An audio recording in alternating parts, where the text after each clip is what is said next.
Welcome to another edition of the Social Proof Podcast. My name is David Shands. I don't have a co-host or I don't have a guest today. It's just me.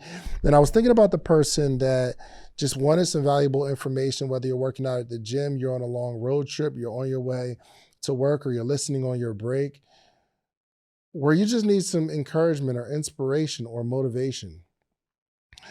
And I was thinking about this topic as we go through entrepreneurship. There's some people that's trying to get this bag and like, I'm trying to go through the pros and cons of what it looks like to be chasing a high net worth or getting a bunch of money. Now, I truly believe that no matter how much money you make, happiness is not guaranteed. In fact, sadness and hardship is guaranteed no matter what level you're on. So there are people that are very poor that are very happy. There are some people that are very rich that are very sad, very depressed.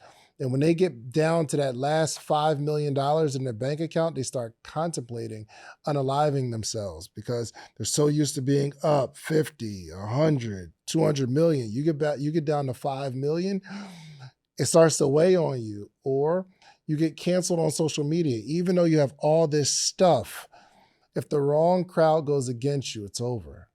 So I think it's important to just identify who you are going to be in this world and what you're going to go after. I believe we could break it down into 3 areas.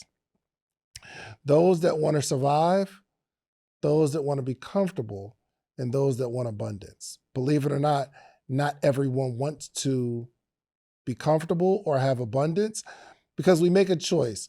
I would rather survive than do what it takes to go to that next level. And some people don't want to go to the next level. They don't have the desire to have a bunch of stuff, man. I salute the minimalists. I salute the people who can wear the same black t-shirt every single day and eat food that they prepared their house and never go on fancy trips and never go on fancy vacations.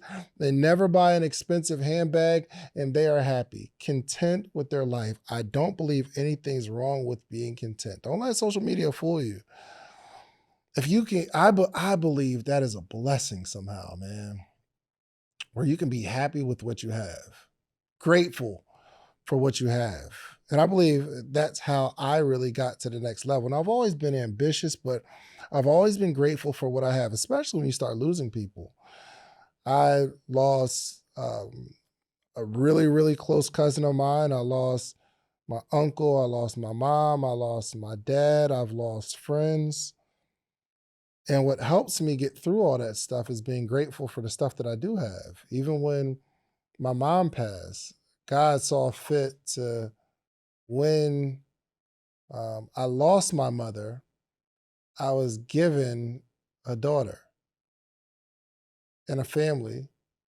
And my son was on his way to this world. And I still had my brother, and I still had some of my cousins, and I still had my business, and I still had my staff, and I still had my peace.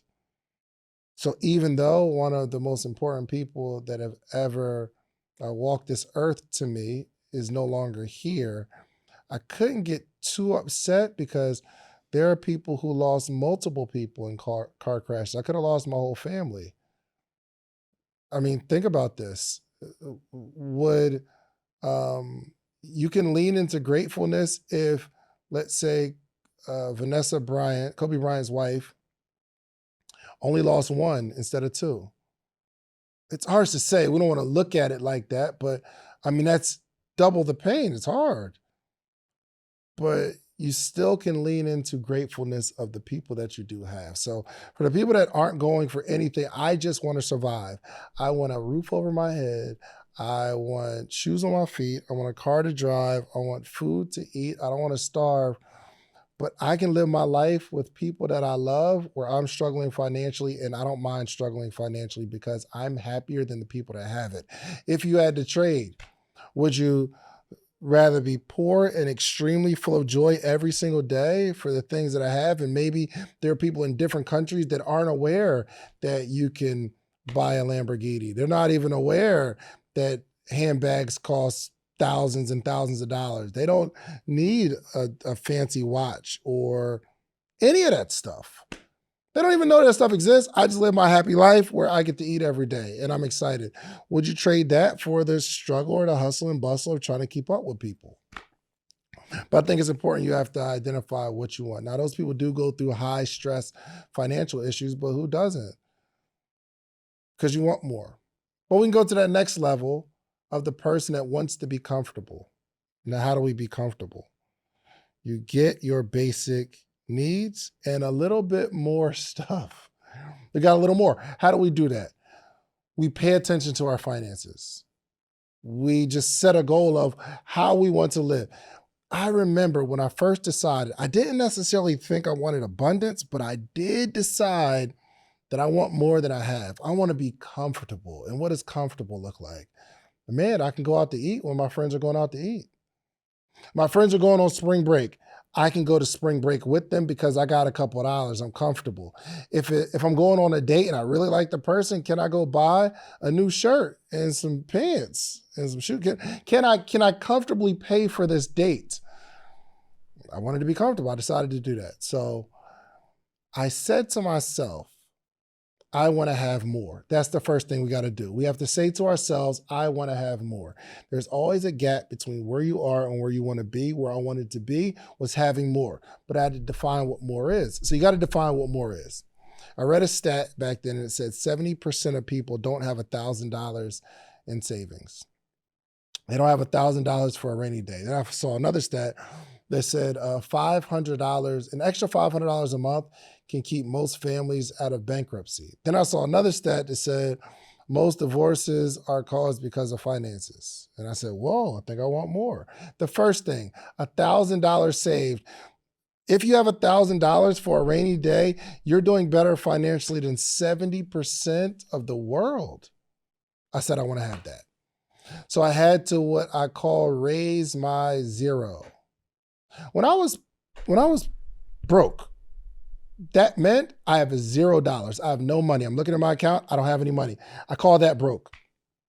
Well, when I finally decided that I wanted more, I said, man, I got to save $1,000. If I can get to this $1,000 in savings, I don't care how I live. I just need to have $1,000 in savings. What I started to do was budget. I was working at the Cheesecake Factory, so I have tips, and I had these 3 envelopes. One envelope, I would save 10%. Another envelope, I'd save 10%. Another envelope, I'd save 10%. So Jim Rohn told me, never spend more than 70% of your income. Never spend more than 70% of all that you earn. So he said 10%, we're going to save for a rainy day. This is the envelope that I need to start developing this $1,000. He said the other envelope is for the investment of something to grow income, meaning this envelope is for capital. And the other envelope is to give away. I call it tithe. I started tithing the 10%. So I come home with $100 in tips, $10 I put in the envelope that says a rainy day. Another $10 I put in the envelope that says capital. Another envelope I put in $10 that's called tithe. So I gather those through the week and give away the tithe. But this first envelope was really important because I had a goal of I wanted to save $1,000. At this point, I didn't have anything at all. I would spend everything that I had. So this envelope started to grow. It was the coolest thing. I remember the envelope going from the first time I put $10 in to it having $100 to having $400. And I'm like, yo, this is incredible. And this is throughout the year. This isn't even tax time. When I get a tax return, I just got $400. And then I got to $600, then I got to $1,000. And I remember saying, wow, I am better than 70% of people. Maybe not better, but that's how I felt at the time. But I hit my goal. This $1,000 became so important to me. And I was like, okay, I want to build on some of it, but the $1,000 became my zero. So if I ever had $1,100 and I had a blowout of a tire and the tire cost $200, I got to take $200 from this envelope, this $1,100, then I got to $900 and I felt broke because my new zero is 1,000. My zero used to be zero. If I didn't have anything, I didn't have anything. If my mom asked me for some money and said, hey, can I borrow $20? If I didn't have $20, I'd say I don't have $20. But now my new zero is 1,000. So I might have $950 in my savings. But if my mom asked me for $100, I would tell her truthfully, I don't have it. I'm broke, because my new zero is 1,000. But I always remember, if I ever had to take away from this $1,000 because it's an emergency, I have to pay it back. So this is my journey of saying, I just want to have more than nothing. So we have to pay attention to expenses. I remember writing down everything that I made and writing down everything that I spent. And when you make a daily log of everything that you spend, you start to spend more consciously. I remember being in a shoe store and wanting these shoes really, really bad. And I remember the first thought in my head was, man, I really don't want to have to write down this $200 that I'm about to spend on these shoes. I decided not to get the shoes because, not that I didn't want them, not that I didn't have the money, I really just didn't want to write down $200 on shoes, because I remember looking at this month's spend and saying, why did I buy this? Okay, this is why I don't have any money, because I'm writing down all my expenses. So I kept a little journal of all the things that I spent. And that's one of the things that helped me get above zero. Like, I just want to be comfortable. Another thing, we have to set the target. What is the target? One target was $1,000, but I also need to start setting a target of, okay, if I start a business, how much can I make in a business? I was telling myself, wouldn't it be wonderful if I can save a percentage of my paycheck, but also make another $1,000 a month in my business? Wouldn't that be wonderful? I'd be comfortable. I would be comfortable. And I can start putting together another envelope that says fun fund. This is my fun fund, where it is my money for going out to the club with my friends. And if I'm going to go on a trip, this is the fun fund. This is the stuff that I get to be very irresponsible with, but spend it the way I want to spend it. Sneaker money here.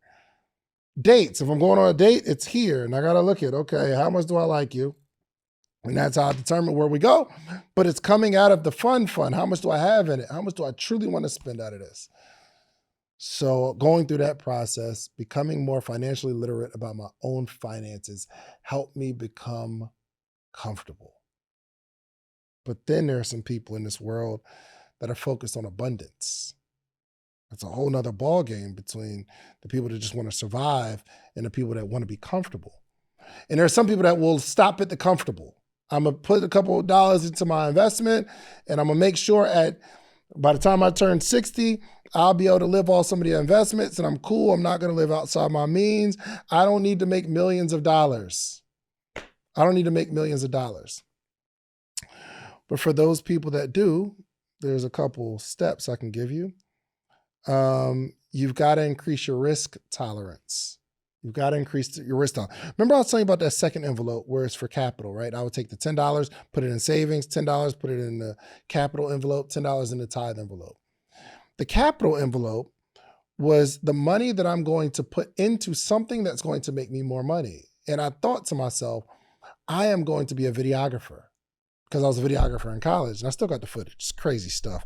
And if any of my friends ever get like super big Oprah Denzel status, I've got the footage of you. Okay. Calvin, Eric, Shy, Ray, all y'all from college. But I was like, you know what? I want to buy a camera. At the time, the camera and the lens that I wanted, I think it was called a T2i. At the time, this camera might've been like $500 and I wanted a lens and I needed some editing software. I needed $1,000, right? But I didn't want to take the $1,000 from my $1,000 of being better than 70% of the world. I took the $1,000 from this other envelope called capital. The money in your bank account isn't capital. The money in your bank account is just money in your bank account. But as soon as you take it out, a portion of it out of your bank account, you put it into a targeted envelope, a targeted account called capital. This is what you're saving to buy something that is going to make you more money. For instance, I say to myself, I want to be a videographer. The money in this other 10% envelope is saying, okay, I'm going to save enough to buy a camera. I need $1,000. And if you make $1,000 a week, or even a couple $1,000s a month, and a camera costs $1,000, you don't have $1,000. But if you make $1,000 a week and you just save 10%, in 10 weeks, you'll have the 1,000. So we can be patient for a little while. we can save up enough. So I saved up enough to get this camera, and this camera allowed me to go make more money because now I'm telling people, hey, I can shoot a commercial for you. I have some music videos. I still have them on YouTube. You got to find them yourself. I'm not pointing to you. But I shot a bunch of music videos, and I would charge people $500 to shoot a video. I'm like, yo, 2 videos gets my money back. Now, it was super low because I shoot the video, and then I have to edit it and all that kind of stuff. But it was cool. This 10% envelope is a thing that allowed me to make a couple $100 to a couple $1,000 every single month. But if we do that and we want abundance, we set a target of what the abundance is. We need to say, all right, well, if I want to make $20,000 a month, $100,000 a month, we have to calculate what is it going to take. But before we calculate what it's going to take, what is needed for us to make this type of money? You're going to need the products. Well, how much are the products? We need a website. How much is going to be a funnel? We calculate all that stuff and we come up with a number, and then we start saving a percentage of our income for the things that we need so that we can go make the money that we want to make. If we're talking abundance, second thing, we got to set a target. How much do we want to make? And then we reverse engineer it. Did you know that to make $100,000 a year, you have to make $8,333.33 every single month. To make $1 million a year, you have to make $83,333.34 every single month. To make $1 million, it's only $83,000. Let's just round it to $80,000 just for nice round numbers for my examples. So if we need to make $80,000 to make $1 million a year, the question becomes, what do I have to do? What do I have to sell? What do I have to offer to make $80,000 every single month? Well, we could have a $10,000 service and sell 8 of those every single month. There are some people that make $1 million a year in wholesaling real estate. Their objective is to do 10 deals every single month because those 10 deals are going to yield them $10,000 each deal. That's $100,000 a month. Or if, let's start using $100,000 a month because it's even easier number. If you want to make $100,000 a month, you can either sell one product for $100,000, meaning you sell a high ticket house and you get a commission, you make $100,000. Or you could sell 10 $10,000 products or services. Can you think of a service or a product that you can offer for $10,000? I have a friend, he builds studios for people. They're about $10,000. You got to pay him $10,000 plus the equipment. So you can find 10 people to give you $10,000, or you can find 100 people to give you $1,000. Is there something that you can sell for $1,000 that you can find 100 people to buy it every single month? Now, these are really, really big numbers. These are abundance numbers. But you'll never get there if you don't say to yourself, this is the number that I need, and this is how I reverse engineer it. Let me give you how you get there. To even start thinking about this stuff, you've got to be a part of a community. You need coaching and a community. Community because you need other people that are going in that same direction to hold you accountable and be on the grind and inspire you. If you're only around coaches every day, you may look at that person, even though they're giving you the tips, the strategy, inspiration, things of that nature. It's something about having a coworker that it makes us more productive than just having a manager telling us what to do. So we need coaches and community. Coaching because you need someone that can see farther than you. On the morning meetup, there are people, like I do Q&A every single Thursday, and there are people that join the morning meetup for the first time, and they've been thinking about the strategy for the last few months, and I just can't figure out what to do. And then they'll ask me the question, and I'll answer it. In their mind, the thing that took you like 5 years to figure out, I can answer it in 5 minutes. One, because I've either been through it, or two, I've helped somebody get through it, and I have a different perspective. And you can't coach you. You got to stop trying to coach you. Hey, this is going to be a good idea. Should I do this? Yes, I should do this. How should I do it? Oh, here's how you should do it. You're talking to yourself, someone that's never done it. So it's important to find a coach that can coach you and give you a different perspective, a different thought process, a different way of thinking. That's why people enjoy the hot seat so much, because I can see what they can't see. You need a community of people that are in the grind with you. Because sometimes maybe the coach doesn't understand exactly where you are, or maybe they're so far removed from your specific situation that you need somebody that like just got over it. Somebody on level 10, yes, can help you go from level 1 to level 2. But what about the person that just got to level 2, that was just there? They can say, yo, here's the best way to get there in this climate to this day's age. And I'm inspiring and motivating you because I just got there. And it's easier to chase someone on the next level than you can 10 levels ahead. It's so important to find a community that keeps you inspired and keeps you accountable. Last thing. The third thing is you're going to need is some hustle. If you're gonna go abundance. Now, I don't recommend everybody going abundance because it is stressful. There is pressure. You heard the phrase, the bigger they are, the harder they fall. That is true. That is 100% true. Because the more you have, the more you have to lose. And it's more anxiety. Man, I remember not having much, and I would risk the little that I had. But I know I'm going to work tomorrow to get some more. So I'm cool. I'm going to get some tips tomorrow, so I'm fine. It doesn't hurt as much. But a bigger economic downturn at a higher level costs you everything because you're so... Listen, it was just me at one point, and I'm building my business. But once you have to bring on other people and you have to bring on more overhead, and your overhead becomes $10, $20, $30, $40,000 a month, $50,000 a month, there are people who have overhead of $100,000 a month. And yes, their business is pumping, doing $400,000 every single month, so they're profiting $300.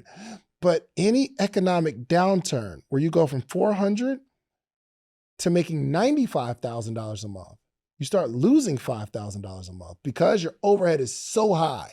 Going after abundance causes you to be in over your head, and anything going wrong can crash the whole thing. So the more you make, the more you got to pay in taxes. Just remember that going after abundance, and hopefully, I don't know if I'm discouraging somebody, but it's not for everybody. Making millions of dollars is not for everybody.